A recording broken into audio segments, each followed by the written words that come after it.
ერთი კვირის მთავარი თემა საქართველოს მავთულ ხლართებში თვითნებურად შეცვლილი საზღვარი დარღვეული საერთაშორისო სამართალი და საკუთარი სახლებიდან გამოყრილი ოჯახები. აბრა წარწერით სამხრეთ ოსეთის რუსმა სამხედროებმა სოფელ დვანთან საქართველოს დაასრულეს დვანიდან რამდენიმე მეტრში კრემლისათვის მის მიერ აღიარებული სახელმწიფო თბილისისთვის კი ოკუპირებული ქართული ტერიტორია იწყება.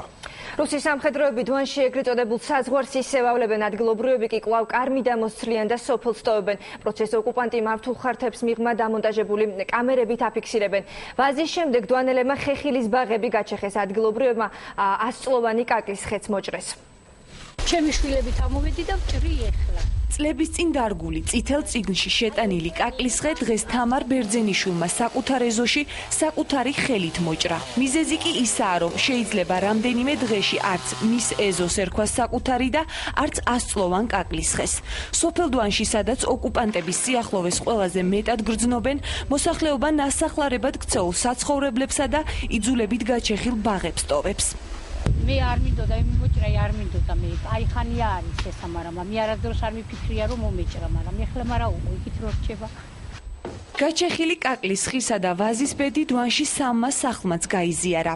რუსი ჯარისკაცები სოფელში ჯერ არ მოსულან, თუმცა სახლების დემონტაჟსა და ბაღების გაჩეხვას ამ ვიდეოკამერების მეშვეობით როგორც ჩანს თვალს ისინიც ადევნებენ. როგმა დატოვა სახლები, არც დაწვიათ არაფერი და წავიდნენ სხვაგანაც ცხოვრობენ. მეც მაძლენდნენ ქარელში და არ წავიდნენ. რატომ? მე როგორ დავტოვებ? შენი კარბი დამოცა, როგორ მიატოვებ და როგორ წახვალ ვერ გავიგე. აგვისტოს ომის შემდეგ, როდესაც დვანელები არჩევანის წინაშე იდგნენ, არც ერთმა მათგანმა სოფელი არ დატოვა. თუმცა სახლებს, რომლებიც წლების წინ არ დათმეს, დღეს უკვე საკუთარი ხელით ანგრევენ, თუმცა იმ იმედით, რომ საკუთარ კარმიდამოზე წლების შემდეგ ისევ დაბრუნდებიან. რა, თუ დაბრუნება, უკან დაბრუნდები კაცო. როგორც ავნები ნულია და იქავე მოსახლეობა ისე დაბრუნდები მეც. ისევ გავაკეთებ ამას.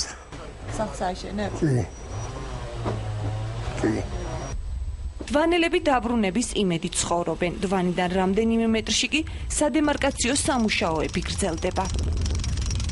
დვანი ბოლო სოფელია, რომელიც საოკუპაციო ზოლს ესაზღვრება. ეს აბრის მეორე მხარეა, სადაც წერია, რომ ეგრეთ წოდებული ოსეთის რესპუბლიკა 50 მეტრში სოფელი დვანის შუაგულიდან იწყება.